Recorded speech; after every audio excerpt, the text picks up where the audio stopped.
दोस्तों आज मैं आपके लिए फ्रॉम सीजन 4 का एपिसोड 4 लेकर आया हूं, जो कि काफी चर्चा में है। अगर आपने पहले वाले एपिसोड्स नहीं देखे तो उनका लिंक आपको डिस्क्रिप्शन और आई बटन में मिल जाएगा। पहले जाके उनको देख लें, तभी आपको आगे की कहानी समझ में आएगी। तो चलिए बिना समय गंवाए कहानी शुरू करते हैं। 4th एपिसोड में हम देखते हैं बॉयट, डोना और बाकी सभी ये चर्चा कर रहे थे कि वो येलो कपड़े किसके हैं। विक्टर के दिमाग में बार बार एक ही चेहरा आ रहा था, लेकिन वो उस चेहरे के बारे में किसी को भी नहीं बताता। इस वक्त वो सभी 2 सवालों में उलझे हुए थे। पहला कि वो येलो कपड़े किसके हैं, और दूसरा कि ये कपड़े जिस भी शख्स के हैं वो इंसान है कहाँ। तभी हेनरी अपने बेटे विक्टर से अकेले में बात करने चला जाता है, क्योंकि इस वक्त विक्टर को सपोर्ट और अपनेपन की जरूरत है। दूसरी तरफ डोना और एलिस जंगल में खाना लेने चले जाते हैं, क्योंकि टाउन का जमा किया हुआ खाना खत्म हो रहा था। अगले सीन में हम देखते हैं सारा सोफिया के कमरे में आकर उससे बात करती है और पूछती है तुम यहाँ क्यों आई हो, क्योंकि पूरा टाउन मेरे पास्ट के बारे में जानता है। फिर जवाब में सोफिया कहती है मुझे दूसरों की बातों से कोई फर्क नहीं पड़ता। मैं जब से इस टाउन में आई हूँ तुमने मेरा बहुत ख्याल रखा है और इसलिए मुझे तुम पसंद हो। अब सारा सोफिया की ये बात सुनकर बहुत खुश हो जाती है। फिर जब सारा वहां से जाने लगती है तभी अचानक सोफिया कुछ मंत्र बोलना शुरू कर देती है, जिसके बाद सारा के कान अचानक फटने जैसे लगते हैं, क्योंकि एक बहुत तेज आवाज उसके कानों में बार बार गूंज रही थी। अब वो आवाज सारा से क्या करवाना चाहती है ये हमें आगे पता चलेगा। दूसरी तरफ टेवेथा जेड से ईथन के बारे में पूछ रही थी, जो कि इन दिनों अपनी ही कहानियों में उलझा हुआ है। लेकिन जेड टेवेथा से कहता है कि तुम ईथन को लेकर परेशान मत हो। बच्चे अक्सर ऐसा करते हैं और अपने दिमाग में चल रही कहानी को सच मानने लगते हैं, लेकिन हकीकत में ऐसा कुछ भी नहीं होता। अब टेवेथा चाहकर भी जेड की बात पर विश्वास नहीं कर पा रही थी, क्योंकि वो ईथन को अच्छी तरह से जानती है। उसे पता है कि ईथन कभी भी मनगढ़ंत कहानियां नहीं बनाता। जरूर लेक ऑफ टीयर्स का कुछ तो राज है जिसे वो लोग समझ नहीं पा रहे। फिर टेवेथा अपने घर आकर ईथन से बात करती है। इस समय ईथन रेडियो की मदद से अपने पापा से कांटेक्ट करने की कोशिश कर रहा था, लेकिन टेवेथा को देखते ही वो रेडियो छुपा देता है। ईथन का अभी भी यही कहना था कि मैंने अपने पापा को देखा है। जिसके बाद टेवेथा ईथन से कहती है कि अपना बैग पैक करो, हम ट्रिप पर जा रहे हैं। अगले सीन में हम जूली और रैंडल को देखते हैं, जो कि अभी भी स्टोरी वॉकिंग के बारे में बात कर रहे थे। दरअसल रैंडल को वो किताब बिल्कुल बकवास लगती है, लेकिन जूली को यकीन था कि स्टोरी वॉकिंग का कुछ तो मतलब है, क्योंकि टेवेथा को यही किताब बार बार अपने सपनों में दिखती है। तभी टेवेथा वहां आ जाती है और जूली से कहती है कि हम ट्रिप पर जा रहे हैं, लेकिन जूली टेवेथा के साथ नहीं जाती, क्योंकि उसे स्टोरी वॉकिंग का राज ढूंढना था। फिर टेवेथा रैंडल से अकेले में बात करती है और कहती है मेरी बेटी को तुम पर पूरा भरोसा है, इसलिए उसका भरोसा कभी भी मत तोड़ना। फिर रैंडल टेवेथा को यकीन दिलाता है कि मैं कभी भी ऐसा नहीं करूंगा, जिसके बाद टेवेथा जूली को बाएं बोलकर वहां से चली जाती है। दूसरी तरफ डोना और एलिस जब खाना लेने जा रहे थे,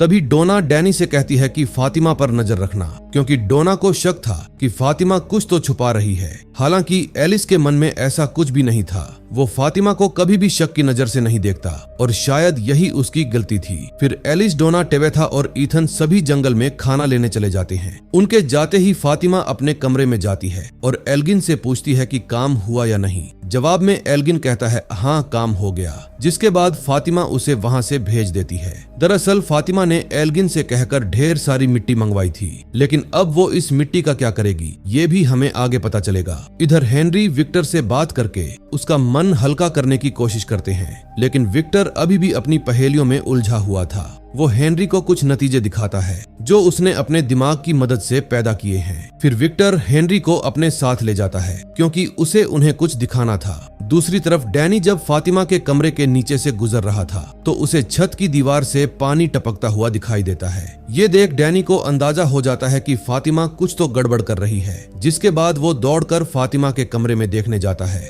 फातिमा मिट्टी को गीला करके उससे कुछ बना रही थी। अब ये सीन देखकर डैनी को डर लगने लगता है, क्योंकि फातिमा पहले भी कई सारे कांड कर चुकी है। जिसके बाद वो दौड़कर सीधा बॉयड के पास पहुंच जाता है तभी हम देखते हैं जब सारा चर्च में बैठी हुई थी तभी एल्गिन वहां आ जाता है। फिर सारा एल्गिन को देखते ही वहां से जाने लगती है क्योंकि उसने एल्गिन को बहुत बुरी तरह टॉर्चर किया था। तभी एल्गिन उसे कहता है, रुक जाओ, तुम्हें जाने की कोई जरूरत नहीं है, मैंने तुम्हें माफ कर दिया है। फिर सारा उसे बताती है कि एक आवाज मुझे हर रोज परेशान करती है, वो बार बार मुझे कहती है कि एक ग्लास से पानी पियो और फिर उस झूठे पानी को वापस जग में डाल दो, और अगर मैंने ऐसा नहीं किया तो जितने भी लोगों को मैं चाहती हूँ वो सभी मारे जाएंगे। सारा और एल्गिन को अभी भी इस बात का अंदाजा नहीं था कि इन सब के पीछे कोई और नहीं बल्कि सोफिया का हाथ है। अगले सीन में हम बॉयड को देखते हैं जो फातिमा से बात करने उसके पास आता है। बॉयड फातिमा से पूछता है कि तुम ये क्या बना रही हो। फातिमा उसे बताती है कि मैं एक मॉन्स्टर बना रही हूँ। फातिमा की बात सुनकर बॉयड के होश उड़ जाते हैं। फिर बॉयड फातिमा से पूछता है कि क्या इस बारे में एलिस को पता है। फातिमा कहती है कि नहीं, क्योंकि ये कोई बहुत बड़ी बात नहीं है। दरअसल फातिमा एक गोलेम बना रही थी जो इस निराशा भरे टाउन में एक उम्मीद की किरण लेकर आएगा, और इसके अलावा वो गोलेम फातिमा की सारी बात मानेगा। फिर बॉयड बाहर आकर ये बात डैनी को भी बताता है। डैनी बॉयड से कहता है कि हम फातिमा पर भरोसा नहीं कर सकते क्योंकि अब फातिमा पहले जैसी नहीं रही, वो इस टाउन के लिए एक खतरा है, और इसीलिए डैनी बॉयड को थोड़ा सावधान रहने के लिए कहता है। दूसरी तरफ जूली उस किताब को रीड करके रैंडल को बताती है कि हमें एक बुकमार्क चाहिए होगा और उसके बाद ही हम इस कहानी को आगे बढ़ा पाएंगे। रैंडल जूली की मदद करना नहीं चाहता था, लेकिन ना चाहते हुए भी उसे ऐसा करना पड़ता है क्योंकि उसने टिवेथा से वादा किया था। फिर रैंडल जूली से पूछता है कि हमें कैसा बुकमार्क चाहिए होगा। जवाब में जूली उसे अपने साथ ले जाती है। इधर डोना और टिवेथा जब जंगल में टहल रही थीं, तभी डोना उससे पूछती है कि क्या तुम किसी चीज से परेशान हो। टिवेथा बताती है कि मुझे हर पल बस एक सवाल सताता रहता है कि मैं आगे क्या करूंगी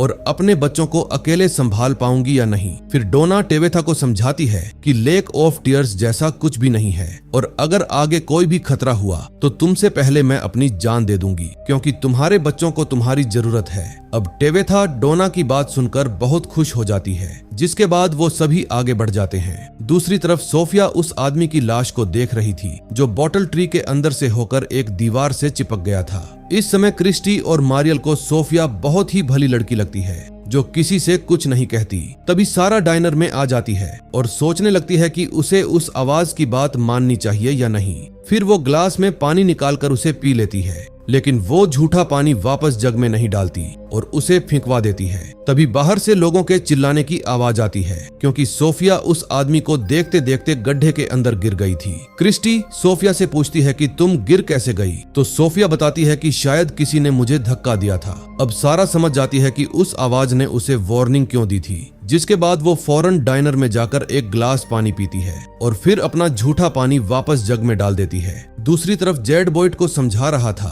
कि तुम्हें फातिमा से सवाल करना चाहिए, लेकिन वो नहीं जो तुम सोच रहे हो। लेकिन बॉयड जेड की बात समझ नहीं पाता, जिसके बाद जेड उसको समझाता है कि तुम फातिमा से ये मत पूछो कि उसने मॉन्स्टर क्यों बनाया, बल्कि ये पूछो कि वो उस गोलेम को अभी क्यों बना रही है। दूसरी तरफ रैंडल और जूली रहस्यमयी जगह पर पहुंच जाते हैं, जिसके बाद जूली रैंडल को आगे का प्लान समझा देती है। जूली उसे एक सिंबल बनाकर देती है और कहती है, मैं पास्ट में जाकर स्टोरी वॉकिंग के उस चैप्टर को आगे बढ़ाऊंगी जो कुछ हमारे साथ अभी तक हुआ है, और जैसे ही मेरा बनाया हुआ साइन प्रेजेंट वाले साइन से मैच कर जाएगा तुम मुझे बाहर खींच लेना। अब रैंडल सारा प्लान समझ जाता है, जिसके बाद जूली उन पत्थरों के बीच से होती हुई सीधा पास्ट में पहुंच जाती है। वहां जूली देखती है कि कई सारे लोग सड़क पर मरे पड़े हैं, लेकिन तभी उसे वही येलो जैकेट वाला आदमी दिखाई देता है जो एक आदमी का मांस नोच नोच कर खा रहा था। फिर येलो मैन जूली को मारने के लिए उसकी तरफ दौड़ने लगता है, जिसके बाद जूली तुरंत पेपर पर वो सिंबल बनाकर खुद को बाहर निकाल लेती है। फिर रैंडल जूली से पूछता है कि क्या तुम ठीक हो, लेकिन जब जूली अपनी जेब से पेपर निकालकर देखती है तो वो बिल्कुल ब्लैंक था। इसका मतलब उसका ये तरीका काम नहीं कर रहा। इधर विक्टर हेनरी को कुछ अजीबोगरीब पेंटिंग दिखाता है जो उसने सालों पहले बनाई थी। हेनरी उन तस्वीरों को देखकर हैरान रह जाता है क्योंकि विक्टर की बनाई हुई पेंटिंग्स में वही येलो जैकेट वाला आदमी था। विक्टर हेनरी को बताता है कि वो कार में बैठकर हमारे पास आया था और हम में से कोई भी उसे पहचान नहीं पाया। जब येलो मैन विक्टर की मॉम को नोच नोच कर खा रहा था तब विक्टर ने उसे देख लिया था और अब वो वापस लौट आया है। विक्टर की बातें सुनने के बाद हेनरी का पूरा शरीर कांपने लगता है। अगले सीन में हम देखते हैं बॉयड और डैनी फातिमा से पूछने जाते हैं कि तुम ये गोलेम क्यों बना रही हो। फातिमा बॉयड से कहती है कि इस गोलेम को बनाने की सिर्फ एक वजह है, मेरे इमोशंस। दरअसल मैं अपनी फीलिंग्स किसी के साथ भी शेयर नहीं करना चाहती, इसलिए मैं चाहती हूँ कि ये हर पल मेरी बात सुने और मेरे दर्द को महसूस करे। मुझे यकीन है कि ये गोलेम मेरे दर्द को समझेगा और इसीलिए मैं इसे बना रही हूँ। फातिमा की बातें सुनने के बाद बॉयड उसे कुछ नहीं कह पाता, जिसके बाद वो और डैनी कमरे से बाहर आ जाते हैं। डैनी बॉयड से पूछता है कि तुमने फातिमा को कुछ कहा क्यों नहीं। बॉयड कहता है कि अभी वो जो कर रही है उसे करने दो और ध्यान रखना कोई भी उसके कमरे में ना जाए। डैनी भी बॉयड की बात अच्छी तरह से समझ जाता है। अगले सीन में हम देखते हैं ईथन को जंगल में एक पक्षी घायल हालत में मिला था, जिसके बाद वो लोग उसे अपने पास रख लेते हैं। फिर टेबेथा उस पक्षी को ठीक करने के लिए उस पर थोड़ा पानी डालती है। अब एक तरफ तो टेबेथा उस पर पानी डाल रही थी और वहीं दूसरी तरफ रोजर को जमीन के नीचे एक बड़ी सी रस्सी जैसी चीज मिलती है जो पानी के अंदर जा रही थी। तभी पानी के अंदर से कुछ बाहर आने लगता है, क्योंकि यही तो लेक ऑफ टीयर्स है। अब आगे क्या होगा जानने के लिए चैनल को सब्सक्राइब कर लो, क्योंकि नेक्स्ट वीक जैसे ही इसका नेक्स्ट एपिसोड आएगा मैं उसको आपके लिए लेकर हाजिर हो जाऊंगा। मैं मिलूंगा आपसे ऐसी ही और मजेदार वीडियो के साथ। Till then bye bye.